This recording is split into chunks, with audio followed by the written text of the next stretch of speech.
დილა მშვიდობის წარმოგიდგენთ გაეროს გლობალური შეთანხმების საქართველოს ქსელის ყოველკვირეულ რუბრიკას საუბრები ბიზნესსა და ევროკავშირზე, რომელიც შვედეთის მხარდაჭერით მზადდება. დღეს მსოფლიო ბავშვთა დღეა, დღე რომელიც გვახსენებს, რომ ქვეყნის განვითარება იქიდან იწყება, სადაც დაცულია ბავშვთა უფლებები. განათლება ხელმისაწვდომია და ახალგაზრდებს განვითარებისა და წარმატების მიღწევის რეალური შესაძლებლობები ეძლევათ. UNICEF-ის გაეროს გლობალური შეთანხმებისა და Save the Children-ის მიერ შემუშავებული ბავშვთა უფლებებისა და ბიზნესის პრინციპები პირდაპირ მიუთითებს, რომ ბიზნეს, სახელმწიფოსა და საზოგადოებას ბავშვების კეთილდღეობაზე ყოველდღიური ზეგავლენა აქვს. შესაბამისად, პასუხისგებლობაც საერთო და გაზიარებულია. ბავშვები ბიზნესის მთავარი მონაწილე მხარეები არიან, როგორც მომხმარებლები, როგორც მომავალი თანამშრომლები და ლიდერები და როგორც იმ თემის წევრები, სადაც ბიზნესი საქმიანობს. ამიტომ აუცილებელია მათი გაძლიერება და ხმის უფლების უზრუნველყოფა იმ გადაწყვეტილებებში, რომლებიც მათ მომავალზე ახდენს გავლენას, როგორც ეს არის გაწერილი ბავშვის უფლებათა კონვენციაში. საქართველოს პროგრესი მდგრადი განვითარების და ევროინტეგრაციის გზაზე დამოკიდებულია არა მხოლოდ ეკონომიკურ ან ინსტიტუციურ რეფორმებზე, არამედ იმაზეც, რამდენად ვიცავთ ბავშვებს, რამდენად ვუხსნით გზად განათლებისა და განვითარებისკენ და რამდენად უზრუნველყოფთ გარემოს, სადაც ბავშვის საუკეთესო ინტერესებია გათვალისწინებული. დღეს ჩვენ სტუმრებთან ერთად ვისაუბრებთ, როგორ შეუძლია ბიზნესს კიდევ უფრო გააძლიეროს თავისი როლი ბავშვებისა და ახალგაზრდების უფლებების პატივისცემასა და მხარდაჭერაში და რატომ არის ამ პროცესში პარტნიორობა გადამწყვეტი. დღეს სტუდიაში ჩემთან ერთად არიან მაია ქურციკიძე, UNICEF საქართველოს კომუნიკაციების პროგრამის ხელმძღვანელი და მაკა მახათაძე, IT აკადემიის სტეპ ჯორჯიას დამფუძნებელი და დირექტორი. დიდი მადლობა სტუმრებს მობრძანებისთვის. გიოზავთ ზევანდელ დღეს ასევე და მაია, თქვენთან საუბარს დავიწყებ პირველ რიგში. უკვე შესაძლოა როგორც თქვით, მარტო რეფორმებზე არ არის დამოკიდებული საქართველოს პროგრესი სხვადასხვა მიმართულებით, აქ ძალიან მნიშვნელოვანი არის ასევე კერძო სექტორის როლი, საზოგადოებრივი ჩართულობა და პროგრამები. მოდით ვისაუბროთ თქვენი როგორც UNICEF-ის წარმომადგენლისგან, როგორ ხედავთ UNICEF საქართველოს როლს ამ პროცესში და ასევე როგორ შეუძლია ბიზნეს სექტორს უფრო აქტიურად ჩაერთოს ბავშვების გაძლიერებისკენ, ახალგაზრდების გაძლიერებისკენ და მათი უფლებების პატივისცემისკენ და ისე რომ ეს ვიყოს როგორც სტრატეგიული პარტნიორობა და არა ვთქვათ როგორც პასუხისგებლობის ნაწილი მათი მხრიდან. მოგესალმებით, მევესალმებით ტელემოყურებელს მოწვევისთვის დიდი მადლობა. დიახ, დღეს 20 ნოემბერია და ამ დღეს კიდევ ერთხელ ჩვენ ვცდილობთ, რომ ვისაუბროთ იმაზე, თუ რა სჭირდებათ ბავშვებს და ბავშვებს ძალიან ბევრი რამ სჭირდებათ და კერძო სექტორის როლი აქ არის ძალიან დიდი. გაეროს ბავშვთა ფონდი 30 წელზე მეტია საქართველოში, მუშაობს მთავრობასთან ერთად და სხვა პარტნიორებთან ერთად. ჩვენ ძირითადად ვახორციელებთ სისტემურ რეფორმებს ბავშვებთან მიმართებით, ეს არის განათლების მიმართულებით, ჯანდაცვის მიმართულებით, ბავშვთა სოციალური დაცვის მიმართულებით და ბავშვთა დაცვის მიმართულებით. ძირითადად ეს ეხება რეფორმების განხორციელებას აი ამ მიმართულებებით, რადგანაც სისტემა უნდა იყოს ძლიერი და სისტემა უნდა იცავდეს ბავშვს. განათლების სისტემა უნდა იცავდეს ბავშვს, სოციალური დაცვის სისტემა და ყველგან ბავშვების პრიორიტეტი უნდა იყოს. და ასევე აი ამ თქვათ მიმართულებით კერძო სექტორის როლი არის ძალიან დიდი, როგორც თქვი, იმიტომ რომ თქვენ როგორც უკვე ახსენეთ შესავალ სიტყვაში, ბავშვები არიან მომხმარებლებიც, თანამშრომლების შვილებიც და შესაბამისად ბიზნესი ძალიან დიდ ზეგავლენას ახდენს და მისი საქმიანობა ძალიან დიდ ზეგავლენას ახდენს ბავშვებზე. ეს გამომდინარე იქიდან თუ თქვა თანამშრომლის შვილია თუ უბრალოდ მომხმარებელი თუ უბრალოდ იმ გარემოში ცხოვრობს, სადაც ბიზნესი ოპერირებს.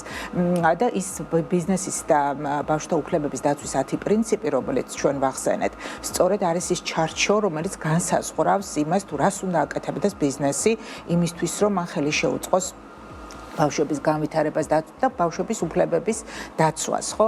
ბიზნესის ძირითადი პასუხისგებლობა არის პატივისცეს ბავშვთა უფლებებს და გარდა ამისა, ეს უნდა იყოს მათი ღირებულებების ნაწილიც და არა მხოლოდ სოციალური პასუხისგებლობის ნაწილი, ეს უნდა იყოს ასახული მათ ყველანაირ ყოველდღიურ საქმიანობაში და ეს შეიძლება იყოს მაგალითად ოჯახზე მორგებული პრაქტიკების დანერგვა ბიზნეს პრაქტიკებში პრაქტიკებში, თქვათ, აი სივრცეში, სადაც ბიზნესი არის. ეს შეიძლება იყოს იგივე დეკრეტული შვებულება, მოქნილი სამუშაო გრაფიკი დედებისათვის, რათა მათ უკეთ იზრუნონ თავიანთ შვილებზე. ასევე ძალიან მნიშვნელოვანია ჩვენ სწორედ აი მიმართულებითაც მუშაობთ, ეს არის ახალგაზრდების უნარების გაძლიერება, იმიტომ რომ ახალგაზრდები ეს არის მომავალი სამუშაო ძალა და ჩვენ სწორედ და ბიზნესის როლი არის იმაში, რომ გააძლიეროს ახალგაზრდები და დაეხმაროს მათ იმ უნარების მიღებაში, რომელიც ამათ ჭირდება. ჩვენ ჩავატარეთ მოკვლევა და ახალგაზრდების გამოვკითხეთ თუ რა უნარები სჭირდებათ მათ სხვადასხვა უმაღლეს სასწავლებელში და ძალიან კარგად ესმით თვითონ ახალგაზრდებს, რაც იყო მართლაც ძალიან მისასალმებელი ის, რომ თვითონაც აღიარებენ, რომ აქვთ დანაკლისი გარკვეული უნარების, ეს არის ციფრული უნარები, ასევე ისინი აღნიშნავენ, რომ მათ აკლიათ კარიერული განვითარებისთან დაკავშირებით, თქვათ აი ეს მენტორობა აი რო ამთავრებენ სკოლას არ იციან რა ქნან რა გზით წავიდნენ და აი ეს კარიერული რომელიც ევროპის ქვეყანაში არის რაღაც გზამკვლევი დაკვალიანება ამ მიმართულებით მათ ჭირდება და ეს აღნიშნეს მათ. ასე რომ ჩვენ ვიცით რა სჭირდებათ ახალგაზრდებს, ჩვენ ვიცით რა სჭირდებათ ბავშვებს და სწორედ მნიშვნელოვანი არის ის, რომ ჩვენ ვითანამშრომლოთ ბიზნესთან და ჯერ დავეხმაროთ მათ, რომ გაიაზრონ ეს პასუხისმგებლობა და მართლაც დავეხმაროთ იმაში, რომ ეს იქცეს მათი ღირებულებების ნაწილად. ალბათ ჩვენ კიდევ ვისაუბრებთ ბიზნესის და ბავშვთა უფლებებზე. სოციალურად დავუბრუნდებით.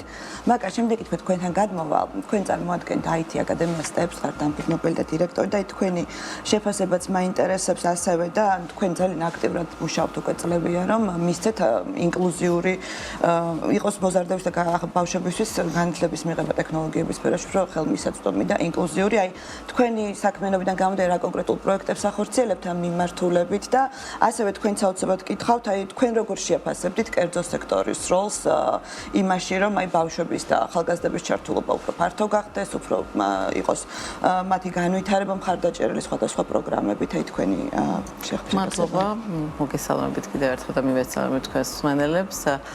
პირველ რიგში აღნიშნავ, რომ ჩვენ გვაქვს ძალიან ფართო სპექტრი და ფაქტიურად ვაძლევთ საშუალებას, რომ გქონდეთ უწყვეტი განათლება 9 წლიდან დაწყებული დასრულობის საკშიც მათ შორის, ანუ 9-დან 14 წლამდე ბავშვებისთვის გვაქვს პროგრამები, 14-დან 16 წლამდე ბავშვებისთვის პროგრამები, სადაც ჩვენ ბავშვებს ვასწავლეთ ყველაფერს ტექნოლოგიების შესახებ. განსაკუთრებით ადრეულ ასაკში 9-დან 14 წლამდე ბავშვები ეუფლებიან ამ უკიდეგანო სამყაროს და თქვათ სწავლობენ ყველაფერს ტექნოლოგიების შესახებ, როგორც ეხებიან პროგრამირების საწყისებს, გრაფიკული დიზაინის საწყისებს, 3D მოდელირებას და 3D პრინტერის გამოყენებას, ასევე მიკროელექტრონიკას და რობოტოტექნიკას, რაც ძალიან მნიშვნელოვანი არის მომავალში მათთვის პირველ რიგში იმისთვის, რომ ჩამოყალიბდნენ თქვათ პროფესიულად, უნდა თუ არა ამ დარგში წასვლა და რა მიმართულებები არსებობს ამ დარგში და მეორეს მხრივ ისინი ივითარებენ იმ უნარებს, რომელიც მათ უკვე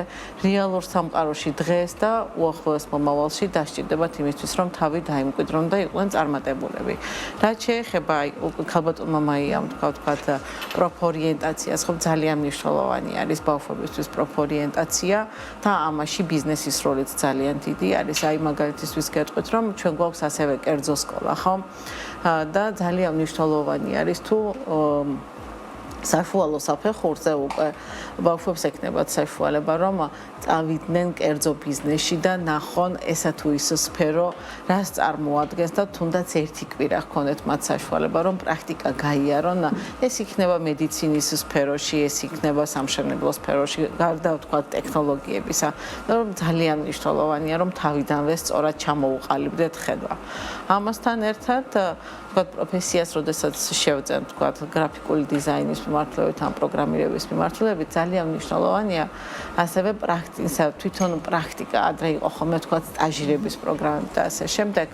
დღეს სამწუხაროდ კერძო ბიზნესი ამისთვის მზად არ არის, რადგან რომ გაუხვა პრაქტიკაზე ან სტაჟირებაზე სტუდენტი ან კურსდამთავრებული, იქაც იმ კომპანიაში უნდა დახვდეს სპეციალურად მომზადებული კადრი და გუნდი, რომლებიც გაუძღვებიან ამ ადამიანისთვის, თქვათ, ამ პროფორიენტაციას და ინტეგრაციას. ორგანიზაციას და ძალიან მნიშვნელოვანი არის ეს საკითხი და აქაც კერძო ბიზნესის ჩართულობა გარდა ვთქვათ სასწავლებლებისა ძალიან მნიშვნელოვანი არის.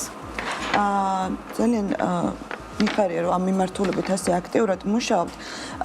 აი თქვენ ახსენეთ მე მოდით გადავიდეთ უფრო მულტისექტორული თანამშრომლობის და პარტნიორობის მნიშვნელობაზე. აი UNICEF მაგალითად BTU-სთან ერთად ახორციელებს დაიწყო ხა სოციალური ინოვაციების და მეწარმეობის პროგრამა Upshift-ის განხორციელება. მე რა იმაზე ძალიან მოკლედ გითხრათ რას გულისხმობს ეს პროგრამა და შემდეგ ზოგადად უფრო მულტისექტორული პარტნიორობის მნიშვნელობასაც შევეხოთ რომ შევაჯამოთ. უბრალოდ მიდე დავამატო სანამ ამ საკითხაზე გიპასუხებთ რომ ეს ორმხრივი აი ახალგაზრდების უნარების განვითარება რომ ორმხრივი სარგებელი ხო ბიზნესი იღებს განვითარებულ მუშახელს და ახალგაზრდებს უაძლევთ საშუალებას რომ განივითარონ ის შესაძლებლობები გამოიყენონ და რეალიზება მოახდინონ ამ შესაძლებლობების და ხშირად აი გამოწვევებზე რომ ვთქვათ ბიზნესი ხშირად არის ორიენტირებული სწრაფ მოგებაზე და აი სწორედ ახალგაზრდებში ინვესტიცია ბავშვებში ინვესტიცია შეიძლება არ იყოს სწრაფი მოგება მაგრამ გრძელვადიანად ეს ძალიან მნიშვნელოვანი ასე ვთქვათ შენატანი არის ქვეყნის ეკონომიკის განვითარებაში იმიტომ შეუძლებელია ჩვენ ვისაუბროთ ძლიერი მუშახელის განვითარების გარეშე ეკონომიკის განვითარებაზე და ქვეყნის განვითარებაზე ასე რომ აი ამ უნარების განვითარებაში ბიზნესის როლი მართლაც ძალიან აქტიურია და ალბათ უნდა გააქტიურდეს ამ მიმართულებით ბიზნესი ჩვენ მუშაობთ სხვადასხვა პარტნიორთან აი სწორედ ამ უნარების განვითარებას რომ შეუწყოთ ხელი ახალგაზრდების იმიტომ რომ ჩვენ აქტიურად ვუსმენთ ასევე ბავშვებს და ახალგაზრდებს დღევანდელი დღე სწორედ ეს არის რომ მოусმინოთ ბავშვებს და ახალგაზრდებს მას თუ რა სჭირდებათ და სწორედ ერთ-ერთი იყო თქვა სოციალური მეწარმეობის და ინოვაციების პროგრამა მანამდეც ჩვენ BTU-სთან ერთად განვახორციელეთ პროგრამა ახალგაზრდების ციფრული უნარების მხარდაჭერის თვალსაზრისით და ჩვენი აი ამ პროგრამის ფარგლებშიც დავეხმარებით ახალგაზრდებს რომ შეიძინონ უნარები მეწარმეობაში, სოციალურ ინოვაციებში და კონკრეტულად თვითონაც მიიღონ მონაწილეობა იმ პრობლემების გადაჭრაში, რასაც ისინი თვლიან პრობლემებად და ეს იქნება სწორედ მნიშვნელოვანი რომ მათ მივცემთ ამის საშუალებას. და ასევე სხვა ბიზნესებთან ჩვენ თანამშრომლობთ, მაგალითად ვახსენეთ თქვათ ოჯახზე მორგებული პრაქტიკების დანერგვა და გქონდა თქვათ საერთაშორისო საბჭო პალატასთან ერთად თქვათ ესეთი შეხვედრების სემინარები იმ კომპანიების თანამშრომლებისთვის რომლებიც არიან ამ ასოციაციის წევრები პოზიტიურ მშობლობასთან დაკავშირებით ასევე GPI-სთან პოზიტიურ მშობლობასთან დაკავშირებით ეს ძალიან მნიშვნელოვანია იმიტომ რომ ძალიან დიდი ნაწილი არის თანამშრომლებისა რომლებიც არიან დედები და რომლებიც არიან მშობლები მამებიც როლიც მნიშვნელოვანია და ის თუ მას გავაგებინებთ თუ რა არის პოზიტიური მშობლობა და აი ბავშვის აღზრდასთან დაკავშირებული გამოწვევების დაძლევაში დავეხმარებით ეს ჩვენი ესე ვთქვათ კონტრიბუციაც იქნება სწორედ და ბიზნესიც ხელს შეუწყობს თავიანთი თანამშრომლების გაძლიერებას. რა თქმა უნდა. მაგათ თქვენც კითხავთ აი მაიამ ახსენა გამოწვევები, აი თქვენი გადმოსახედიდანაც რა არის გამოწვევები ყველაზე მთავარი რასაც შეიძლება აწყდებოდეს კერძო სექტორი ამ მიმართულებით აი ახალგაზრდების ბავშვების ხარდაჭერას და პატივისცემას და ასევე თქვენც რომ აი პარტნიორობის მნიშვნელობაზეც რომ შეგვიჯამოთ მოკლედ სამწუხაროდ ძალიან ცოტა დრო გვრჩება და პარტნიორობა ძალიან მნიშვნელოვანია განსაკუთრებით საერთაშორისო კომპანიებთან, იმიტომ რომ ჯერ ერთი აქ არის პრობლემა ციფრულ წიგნიერებასთან, რაც მასობრივი პრობლემა გვაქვს. ახლა ამას ყველაფერს კიდევ დაემატა AI წიგნიერება, ციფრულ წიგნიერებასთან ერთად, რომელიც მოგეხსენებათ, რომ ინდუსტრია 5.0-ის უკვე ნაწილი არის და ჩვენ რეალურად მიუხედავად იმისა, რომ ინდუსტრია 4.0 დამთავრებული არის თუ არა, მე 5-ში გადავდივართ, რაც ძალიან დიდი გამოწვევების წინაშე გვაყენებს და ძალიან მნიშვნელოვანი არის ამ მხრივ რომ რაღაც უფრო მასიური და მასშტაბური პროექტები განხორციელდეს. პლუს ამას თქვა ჩვენ როგორც კერძო ბიზნესი და როგორც საგანმანათლებლო სექტორში მოღვაწე კომპანია მაქსიმალურად ვცდილობთ რომ მოწყვლადი ჯგუფებიც ჩვენი ძალით მოვიცვათ თქვა ესენი არიან სოციალურად დაუცველები თქვა ობოლი ბავშვები ასევე ძალიან მნიშვნელოვანი არის ბავშვები პრობაციონერები თქვა რომლებიც ამ სისტემაში მოხვედრილები არიან და მათ აუცილებლად სჭირდებათ რომ ინტეგრირება მოახდინონ საზოგადოებაში და აქაც მაქსიმალურად ჩვენ სოციალური პასუხისმგებლობის ფარგლებში მათ ვეხმარებით და ვასწავლით და ვეხმარებით შეიძინონ ახალი პროფესია რომ აღარ ასწნენ გზას და სწორ გზაზე დადგნენ და როგორც ქალბატონმა მაიამ თქვა მინდა მეც გავიმეორა რომ ბავშვებში ინვესტიცია როგორც სახელმწიფოს მხრიდან როგორც კერძო ბიზნესის მხრიდან და როგორც მშობლების მხრიდან არის ყველაზე დიდი ინვესტიცია პირველ რიგში ქვეყნის კეთილდღეობისთვის და ასევე ამ ბავშვების კეთილდღეობისთვის. ძალიან დიდი მადლობა სამწუხაროდ რომ აღარ გრჩება რომ ამ საინტერესო თემაზე საუბარი გავაგრძელოთ, მაგრამ აუცილებლად დავუბრუნდებით ამ თემებზე საუბარს. დიდი მადლობა სტუმრებს მობრძანებთ იმ საქმისთვის, რასაც აკეთებთ ჩვენი გრძელვადიანი განვითარებისთვის ქვეყნის. ამით ჩვენი გადაცემა დასრულებულია. შევხვდებით მომავალ ხუთშაბათს საინტერესო თემებით და სტუმრებით.